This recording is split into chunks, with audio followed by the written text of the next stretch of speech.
Hello friends, welcome to Bhavani Infotech. So ఇదైతే మన sales section అనమాట.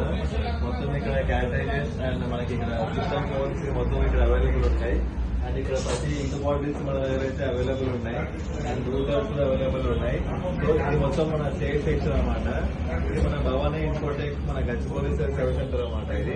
సో ఇక్కడ సేల్స్ ఉంది, సర్వీస్ ఉంది, రెండు ఉంది దీంట్లో. దీనిలో మీకు ఇవన్నీ చూపిస్తాను. ఇక్కడ మన దగ్గర న్యూ ప్రింటర్స్ కూడా అవైలబుల్ ఉన్నాయి. కెనాన్ ఉంది, కెనాన్ G3010 అవైలబుల్ ఉంది, ఇంక్ ట్యాంక్ అనమాట. అండ్ HP కూడా అవైలబుల్ ఉంది, లేజర్. అండ్ ఇప్పుడు HP MFP 11188W కూడా అవైలబుల్ ఉంది, లేజర్.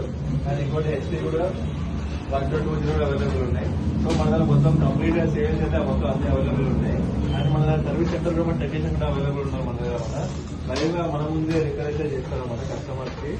సో ఇలాంటి కస్టమర్ ఎప్పుడు వచ్చినా కూడా కస్టమర్ ముందే కూర్చోబెట్టుకొని మనం రిపేర్ అయితే చేస్తారు. సో మనకి ఈ ఎప్సాన్ ప్రింట్ అయితే బ్రదర్ ప్రింటర్ అయితే ప్రాబ్లం వచ్చింది. సో ఈ ప్రాబ్లమ్ మన టెక్నీషియన్ అయితే మొత్తం రిపేర్ చేస్తున్నాం అన్నమాట. సో ఈ ఏడిఎఫ్ అయితే మొత్తం రీప్లేస్ చేయాల్సి వస్తుంది. సో ఇదైతే న్యూ ఏడిఎఫ్, ఏదో ఓల్డ్ ఏడిఎఫ్ అనమాట ఇది. సో ఇదైతే మొత్తం డిస్ట్రాయ్ అయిపోయింది. సో మన ఒరిజినల్ ఏడిఎఫ్ అయితే మనం రీప్లేస్ చేస్తాం దీనికి. సో ఏడిఎఫ్ అయితే పర్ఫెక్ట్ గా వర్క్ అవుతుందో చెక్ చేద్దాం ఒకసారి.